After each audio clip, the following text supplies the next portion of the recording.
सैनी जी, विधायक अतुल प्रधान, विधायक आशु मलिक जी, मंच पर उपस्थित नरवेश सिंह खालसा जी, किशोर वाल्मीकि, हरिभूषण खटीक जी और बहुत सारे साथी, हमारे संगठन के अध्यक्ष फहद ललतेज जी और बड़ी संख्या में हमारे सभी समाजवादी पार्टी के नेता जो मंच पर हैं। यहां पर उपस्थित इस चुनावी जनसभा में सभी आदरणीय बुजुर्ग, किसान भाई, नौजवान साथी, माताएं, बहनें और पत्रकार बंधुओं, मैं सबसे पहले इस चुनावी जनसभा में आए हुए आप सबका बहुत बहुत धन्यवाद और आभार प्रकट करना चाहता हूं। जहां गर्मी है और लगातार तापमान बढ़ता चला जा रहा है और वोट डालने का समय भी अब कुछ बचा नहीं है,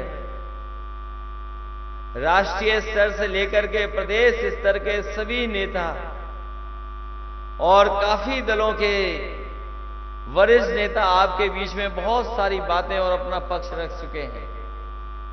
उसी बीच में हम सब लोग आपसे निवेदन और अपील करने आए हैं कि इंडिया गठबंधन के प्रत्याशी नौजवान साथी दीपक सैनी जी को अपना एक एक वोट दे करके इन्हें जिता करके लोकसभा में भेजने का काम करना, यही निवेदन, यही अपील मैं आप सबसे करने आया हूं। ये चुनाव 2024 का देश का विशेष परिस्थितियों में चुनाव होने जा रहा है। ये ऐसी परिस्थितियां हैं कि एक तरफ तो वो लोग हैं जो संविधान के रास्ते पर देश को चलाना चाहते हैं, दूसरी तरफ वो ताकतें दिखाई दे रही हैं जो संविधान से दिए हुए अधिकारों को एक एक कर करके हमसे अधिकार छीन रहे हैं। और ये लोकसभा का चुनाव अपने आप में अलग इसलिए है कि याद कीजिए, हमने और आपने किताबों में पढ़ा होगा कि एक बार इस धरती पर समुद्र मंथन हुआ था और समुद्र मंथन के बाद एक तरफ कौन था, दूसरी तरफ कौन था, आप जानते होंगे। इसलिए इस बार जो 2024 में ये संविधान मंथन होने जा रहा है, एक तरफ तो वो लोग हैं जो संविधान की रक्षा करना चाहते हैं और दूसरी तरफ वो लोग हैं जो संविधान के भक्षक हैं, संविधान को खत्म करना चाहते हैं। उनके बीच का चुनाव है। आपने विरोधी पार्टी के लोगों की भाषा सुनी होगी और जो सत्ता में हैं उनकी भाषा तो पता नहीं कहां से सीख करके आए हैं। उनकी अगर हम भाषा सुने तो ऐसा नहीं लगता है कि कोई ऐसे संविधान और जो संविधान की शपथ लेकर के बैठा है उसकी भाषा है। उनकी भाषा हमें और आपको डरा रही है, मौकों पर डराते हैं हमें और आपको। मैं आपसे कहना चाहता हूं, जो जितने बड़े पद पे हो उसको उतना ही विनम्र हो जाना चाहिए, तब हमारा लोकतंत्र मजबूत होगा, तब हमारा संविधान से हमें और आपको अधिकार मिलेंगे। कई बार लोग चर्चा करते हैं कि संविधान कैसे खत्म हो जाएगा, अधिकार हमारे कैसे छिन जाएंगे। आपने हमने बहुत करीब से देखा है। 2022 के चुनाव से पहले याद होगा, पूरे देश के किसान दिल्ली में बैठ गए थे, धरने पर थे, सालों साल बैठे रहे। वो अपनी मांग कर रहे थे कि हमें एमएसपी मिलनी चाहिए, एमएसपी के लिए कानून बनना चाहिए। जो 3 काले कानून आए हैं, ये हम 3 काले कानून स्वीकार नहीं कर सकते हैं। आपने वो समय देखा जिस समय फोर्स को आगे कर करके सरकार ने अपनी पूरी ताकत लगा करके सड़कों पर कील लगवा दी पक्की आरसीसी की बैरिकेडिंग करवा दी, दीवार बनवा दी आरसीसी की, और किसान को वो दिल्ली में अपनी बात कहने के लिए नहीं आने देना चाहते थे। जितने दिन आंदोलन चला, सर्दी में, गर्मी में, परेशानियों में, जो आंकड़े बताते हैं लगभग 1000 के लगभग किसानों की जान चली गई, लेकिन सरकार ने परवाह नहीं की। लेकिन जैसे ही चुनाव आया, उन्हें पता लगा कि किसान उनके खिलाफ खड़ा है, पूरा पंजाब हरियाणा उनके खिलाफ खड़ा है, पूरे देश का किसान खिलाफ खड़ा है। उन्होंने डर करके तीनों काले कानून वापस ले लिए और तीनों काले कानून को कहा कि अब नहीं लागू होंगे। सोचिए कभी ये लोग जो 400 पार का नारा दे रहे हैं, अगर 400 जीत गए तो बताओ काले कानून लागू होंगे कि नहीं होंगे? किसान भाइयों ये बताओ आप। अगर 400 जीत गए तो हमारे आपकी खेती, खेत में पैदा होने वाली चीज, जितनी भी फसलें हैं, ये बड़े बड़े उद्योगपतियों के हवाले कर देंगे। अभी मैं सुन रहा था, देश के प्रधानमंत्री कह रहे थे कि हमने भंडारण तैयार करा दिया है, देश का सबसे ज्यादा, दुनिया का सबसे ज्यादा भंडारण किसानों के लिए, फसल के लिए तैयार करा दिया है। मैं आपसे कहना चाहता हूं, वो सरकारी भंडारण नहीं है, वो बड़े बड़े उद्योगपतियों के भंडारण हैं। वो आपकी फसल को, आपकी पैदावार को मनचाही कीमत में खरीद करके बाजार में मुनाफा कमाने के लिए भंडारण बना रहे हैं। आज फसल तैयार है, बहुत सी जगह किसान अपना गेहूं लेकर के गया, बताओ क्या एमएसपी मिल गई किसान को? ये सरकार दबाव बना रही है, ऐसे इंतजाम कर रही है कि आपको अपनी फसल की कीमत नहीं मिले। इसलिए हम इंडिया गठबंधन के लोगों ने तय किया है, अभी हमने अपना अधिकार पत्र जारी किया है जनता की मांग का, और तय किया है कि इंडिया गठबंधन सत्ता में आएगा, आप किसान भाइयों को एमएसपी का अधिकार देकर के हर फसल का एमएसपी दिलाने का काम ये इंडिया गठबंधन करेगा। आपने जो भी पढ़ा वो यही अखबार में पढ़ा कि INDIA इंडिया होता है। जो लोग थोड़ी बहुत ABCD जानते होंगे, अखबार में पढ़े होंगे, सोशल मीडिया पे पढ़े होंगे। हम आप तो INDIA को इंडिया पढ़ते हैं, और बीजेपी वाले बताओ क्या पढ़ते हैं? वो कहते हैं इंडी गठबंधन। INDIA इंडिया होता है कि इंडी होता है? तो सोचिए, जो लोग इंडिया को नहीं पढ़ पा रहे हैं, इंडिया के लोगों को नहीं पढ़ पा रहे हैं, उन्हें इस लोकसभा में कौन वोट देने जा रहा है? और तब इन्हीं के आंकड़े बताते हैं कि 10 साल में 1 लाख किसानों ने देश में आत्महत्या की है। बताएं बीजेपी वाले लोग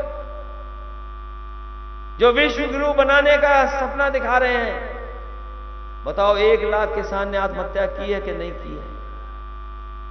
जहां किसान दुखी है, नाराज है, वहीं ये सरकार हमारे नौजवानों के साथ भी, उनके भविष्य के साथ खिलवाड़ कर रही है। हम जानते हैं यहाँ के नौजवान, जब हम मुजफ्फरनगर आए थे, उस समय पुलिस की भर्ती का परीक्षा देकर के आए थे। मैं जहां जाता था उन 2 दिनों में हर जगह नौजवान अपनी तख्ती लेकर के खड़ा हो जाता था, कहता था कि परीक्षा कैंसिल हो, परीक्षा का पेपर लीक हुआ है। सोचिए आप, जो सरकार ये दावा कर रही थी कि अब वो पेपर लीक नहीं हो सकता है, हम वर्ल्ड रिकॉर्ड बनाने जा रहे हैं पुलिस की भर्ती का, ऐसा इंतजाम किया है कि इंतजाम में कोई भी नकल नहीं कर पाएगा और सुरक्षित परीक्षा होगी। परीक्षा 2 दिन कराई और पेपर लीक हो गया। बताओ पेपर लीक हुआ कि नहीं हुआ? पुलिस की भर्ती का पेपर लीक हुआ। और ये पुलिस भर्ती का पहला पेपर लीक नहीं था। जो नौजवान पढ़े लिखे हैं, डिग्री हासिल करे लोग हैं, जो नौकरी की तलाश में जा रहे होंगे, वो जानते होंगे एक एक परीक्षा का पेपर लीक हुआ है। जितनी भी परीक्षा हुई है सरकार की, सब में पेपर लीक हो गया। यहां भी मुख्यमंत्री आए होंगे, देश के प्रधानमंत्री आए होंगे आसपास। क्या बताओ पेपर लीक के बारे में उन्होंने कुछ कहा? क्या पेपर लीक के लिए उन्होंने नौजवानों को कोई नौकरी की सलाह दी कि नौकरी मिलेगी उन्हें? कोई सलाह नहीं दी। पता नहीं देश के प्रधानमंत्री और मुख्यमंत्री को यही नहीं पता कि पेपर लीक हो रहे हैं। और कैसी सरकार है जो लीक हो रहे हैं, उसमें लीक कराने वाले बीजेपी के लोग हैं, परीक्षा कराने वाले बीजेपी के लोग हैं। और ये पेपर जानबूझ करके लीक करा रहे हैं क्योंकि ये नौजवानों को नौकरी न देनी पड़ जाए, इसलिए पेपर लीक हो रहा है। पेपर लीक इसलिए कराया जा रहा है जिससे नौजवानों को नौकरी न देनी पड़ जाए। ये लीक वाले इस बार नौजवान तैयार हैं और हमें तो ये लगता है कि इस बार किसान और नौजवान मिलकर के इस भारतीय जनता पार्टी का सफाया करने का काम करेंगे, इन्हें पूरी तरीके से निपटाने का काम करेंगे। और हमने तो गणित बताया इन्हें, छात्र नौजवानों वाला, और आप लोग भी गणित समझ लीजिए।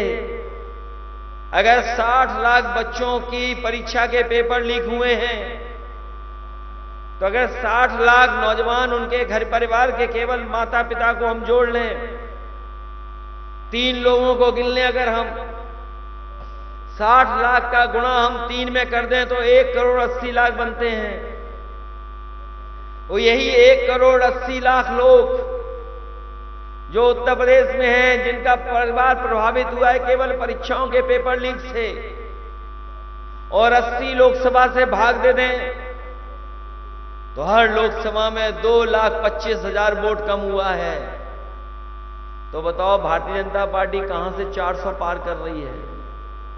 जब 80 में 80 हार रही है तो बताओ कहां से 400 पार हो रही है? ये 400 पार नहीं, इस बार किसान और नौजवान मिलकर के इन्हें 400 सीटें हराने का काम करेगा। ये 400 हारने जा रहे हैं। और फिर ये सरकार, इनके नेता आपने देखा होगा, अपना भाषण शुरू करते हैं, भारत माता की जय हो। हम भी भारत माता की जय बोलते हैं।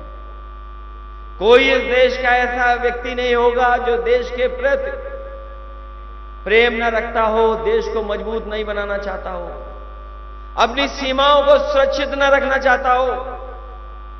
लेकिन सोचिए, यही सरकार जिसने एक फैसले से फौज की भर्ती को, जो पूरे जीवन हमारा नौजवान नौकरी करता था, वर्दी पहन करके सम्मान पाता था, इस सरकार ने फैसला लिया और हमारी फौज की नौकरी को अग्निवीर में बदल दिया। हम अपने नौजवानों से कह करके जा रहे हैं, ये इंडिया गठबंधन जीतेगा, समाजवादी पार्टी सरकार में आएगी, तो ये अग्निवीर जैसी व्यवस्था हम लोग कभी स्वीकार नहीं कर सकते। ये व्यवस्था खत्म होगी। और कभी कभी ये खाकी वर्दी वाले भी सोचते हैं, कुछ कुछ हमें डराते हैं हम लोगों को। ये समझ लें कि अभी तो दिल्ली वालों ने फौज की भर्ती 4 साल की कर दी। हो सकता है ये सरकार में आ गए और 400 जीत गए तो ये खाकी वालों की नौकरी 3 साल की हो जाएगी। बताओ 3 साल के बाद क्या करोगे? चल करके खेत में किसको रोकोगे? किसी को पता था? बताओ, किसी को पता था कि फौज की भर्ती 4 साल की हो जाएगी?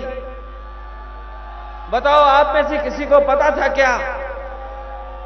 हमारे ये पुलिस वाले बताएं जो सुरक्षा में लगे थे 60 लाख बच्चों की भर्ती कराने के लिए, ये सब ड्यूटी पे थे, क्या इनको पता था पेपर लीक हो जाएगा? ये सरकार ने पेपर लीक किया है और सरकार ने पेपर लीक कराया है। ये नौकरी नहीं देना चाहते हैं इसलिए पेपर लीक कराया है। और फिर बताओ चंदा वसूला गया? ऐसा चंदा किसी ने वसूला? हम और आप लोग कितने दिनों से राजनीति कर रहे हैं, किसी राजनीतिक दल ने कभी ऐसा चंदा नहीं वसूला होगा जैसा बीजेपी ने वसूल लिया। सोचिए, जो कंपनी मुनाफा ही नहीं कमा रही, जिन कंपनियों का मुनाफा कम है, टर्नओवर कम है, वो अपने मुनाफे से 4 गुना ज्यादा बीजेपी के खाते में पैसा जमा कर रहे हैं। कोई सोच सकता है कि 1000 करोड़ चंदा लिया जा रहा हो? क्या आप क्या कल्पना कर सकते हो कि 1000 करोड़ रुपए लिए जा रहे हो चंदे के? किसी से 500 करोड़, किसी से 600 करोड़, किसी से 200 करोड़। और ये बीजेपी वाले घूम घूम करके कह रहे थे कि वैक्सीन लगवा लो, वैक्सीन लगवा लो। बताओ, वैक्सीन वालों से इन्होंने पैसे वसूल लिए कि नहीं वसूल लिए?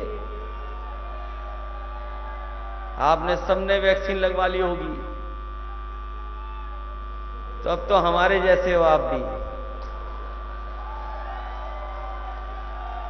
बताओ, चंदा वसूला इन्होंने कि नहीं वसूला?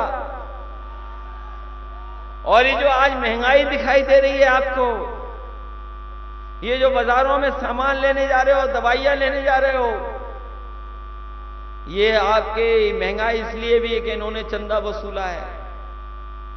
जिन कंपनियों से चंदा वसूला इन्होंने, वही कंपनियां मनमानी मुनाफा कमा रही हैं। और मुनाफा कमाने की वजह से महंगाई है। 10 साल की अगर तुलना करोगे, महंगाई कहां पहुंचा दी आपकी? बताओ, महंगाई बढ़ गई कि नहीं बढ़ गई? और कई मानकों में हम तो दुनिया के दूसरे देशों से बहुत पीछे हैं। यही सरकार कहती थी कि डॉलर ऊपर जा रहा है, रुपया नीचे जा रहा है। बताओ, अब रुपया कहां पहुंच गया? आपके पड़ोसी देशों से भी नीचे रुपया पहुंच गया। और बेरोजगारी कहां पहुंच गई? आसमान छू रही बेरोजगारी। जो सरकार भ्रष्टाचार पे न जाने क्या क्या काले धन पर लोगों को कह रही थी, जब मैं पिछले चुनाव में आया था, नोटबंदी के समय पर समाजवादी सरकार थी, उस समय मैंने बहुत बार कहा, आप लोगों से, जनता से भी कहा कि रुपया नहीं काला सफेद होता है, लेन देन काला सफेद होता है। आज जितना लेन देन बीजेपी की सरकार में हो रहा, उतना कभी उत्तर प्रदेश ने नहीं देखा। और कोई विभाग नहीं बचा जिसमें भ्रष्टाचार ना बढ़ गया हो। और भ्रष्टाचार इतना बढ़ा है जिसकी आप कल्पना नहीं कर सकते। और हमारे पुलिस के लोग तो बहुत समझदार लोग हैं। 100 नंबर व्यवस्था दी थी मैंने इन लोगों को, जिससे समय पर पहुंच जाए पुलिस और मदद करे गरीब की, किसान की। लेकिन बीजेपी की सरकार आई, उसका नंबर बदल दिया, 100 का 112 कर दिया। और 112 से हमारी पुलिस को लगा कि उनका भी रेट अब बढ़ जाना चाहिए। बताओ, भ्रष्टाचार बढ़ गया कि नहीं बढ़ गया? और जिन्होंने आज अखबार ध्यान से पढ़ा होगा, अभी तक तो ये जनता से वसूल लेते थे, ये वसूलते वसूलते इतने आजाद हो गए कि अब पुलिस से वसूल रही है पैसा। सोचिए, हमारे मुख्यमंत्री जी की पुलिस कैसी बन गई कि पुलिस से पैसा वसूल रही है। और जब वो पुलिस का अधिकारी नहीं दे पाया पैसा, जब वो पैसा नहीं दे पाया, तो बताओ उसने गोली मार ली कि नहीं मार ली? गोली मार ली खुद को। ये जो बीजेपी वाले मुख्यमंत्री जी कह रहे हैं, पता नहीं कौन सी कहानी बढ़ाते थे, गीली वाली कहानी। अभी बनारस में हम लोगों ने देखा,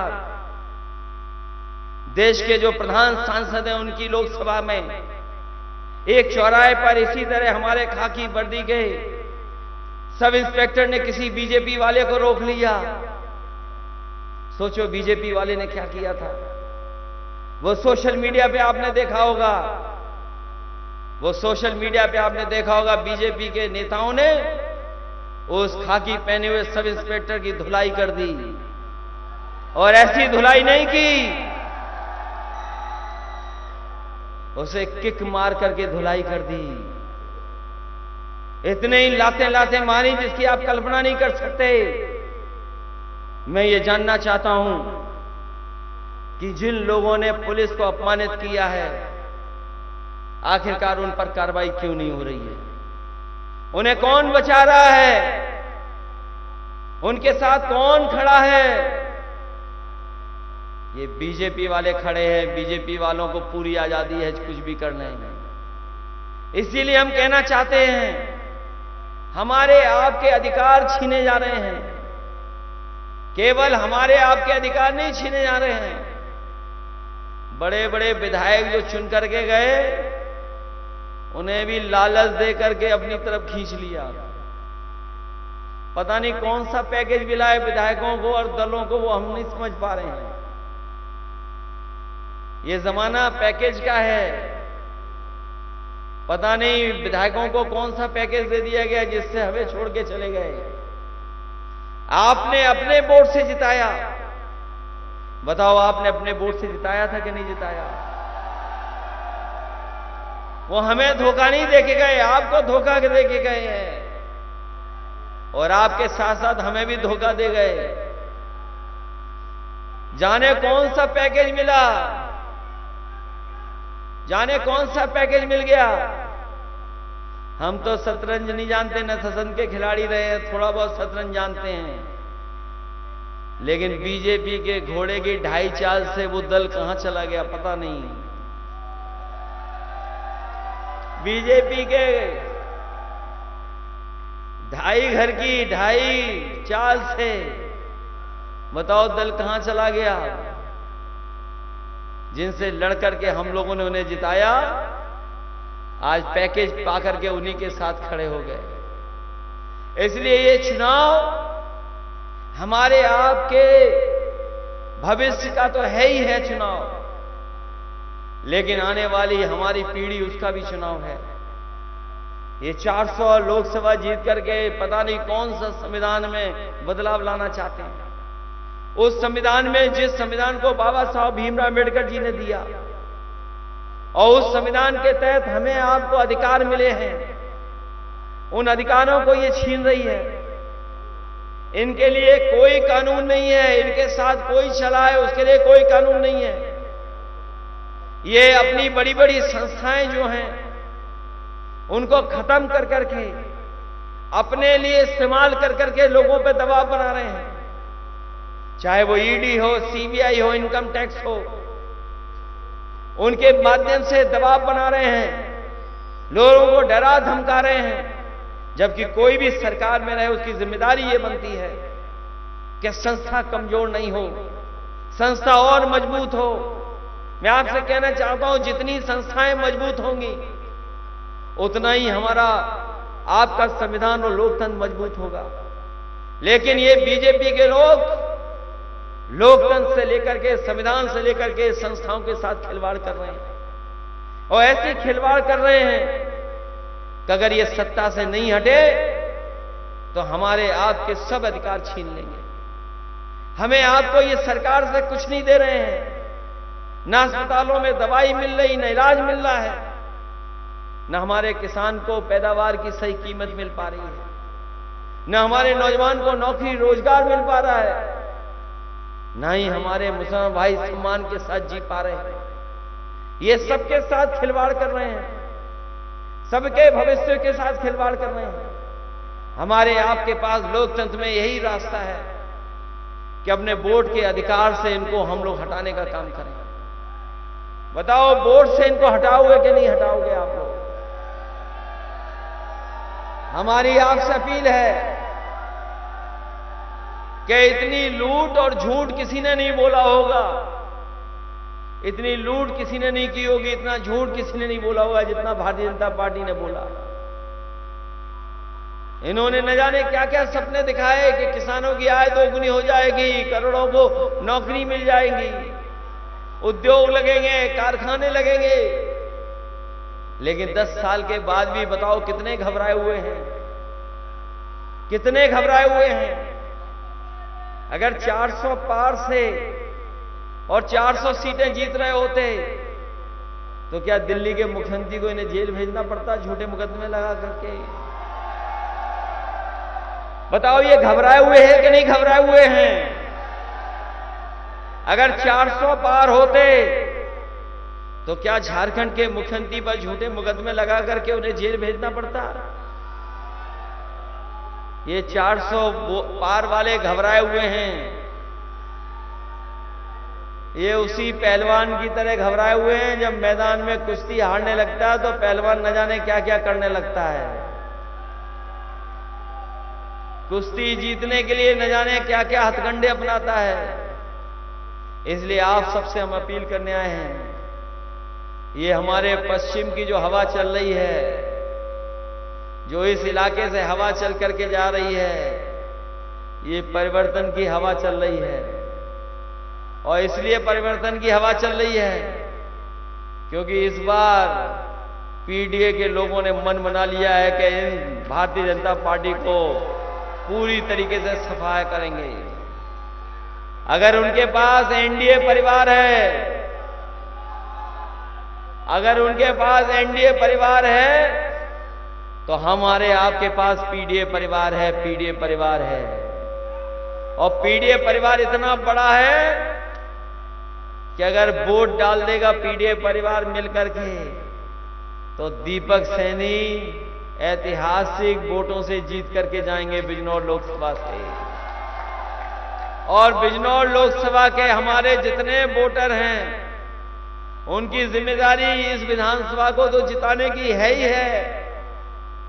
लेकिन इस बार तो पूरा उत्तर प्रदेश जान गया, अब तो सब जान गए कि मुजफ्फरनगर भी समाजवादी पार्टी जीत रही है, कैराना भी जीत रही है समाजवादी पार्टी। आपके आगे चले जाओ, नगीना से लेकर के और मेरठ जो दूसरे चरण में वोट पड़ने जा रहा है, बागपत तक समाजवादी पार्टी जीत रही है। और जो लोग हमारे साथ रुपया बन गए थे वो घोड़े की 2.5 चाल से किधर गिरे जाकर के किसी को नहीं पता। इसलिए हम आपसे विशेष अपील करने आए, निवेदन करने आए हैं कि हमारे दीपक सैनी जी नौजवान साथी हैं, इनकी मदद करना, आप लोग सहयोग करना, इनका एक एक वोट इनको दिलाने का काम करना। इनकी मदद करोगे आप सब लोग? ये जीतेंगे तो संविधान की मदद होगी, बचाने का काम होगा। और इस बार तो उत्तर प्रदेश में ये इंडिया गठबंधन कमाल करने जा रहा है। परिणाम भी कुछ नए आने जा रहे हैं, नए। ये बीजेपी के लोग घबराए हुए हैं क्योंकि यूपी के लोग जब स्वागत करते हैं तो अच्छा स्वागत करते हैं, लेकिन जब विदाई करते हैं तो बहुत धूमधाम से विदाई होगी इनकी। जो लोग 14 में आए थे 24 में चले जाएंगे, पता नहीं लगेगा कहां चले गए हैं। इसलिए मदद करिए और एक एक वोट साइकिल के चुनाव पर देना, यही निवेदन, यही करने में आपसे आया।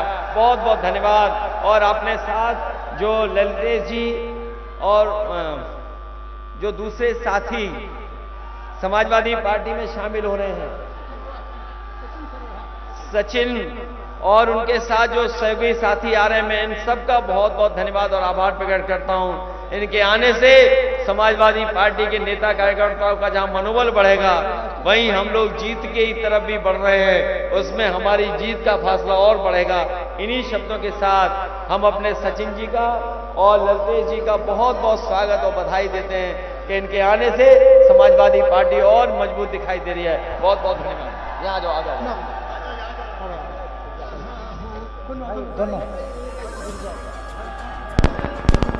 आराम से, आराम से। सच्चे किसी को लालच से जोड़ा, किसी को ईडी ने तोड़ा, मनोबल भारत का था जो वो तानाशाही ने तोड़ा। भारत को हमने जोड़ा है, तुमने तो इसको तोड़ा है। तानाशाह ने देश की कश्ती को मझधार में लाके छोड़ा है। भारत का किसान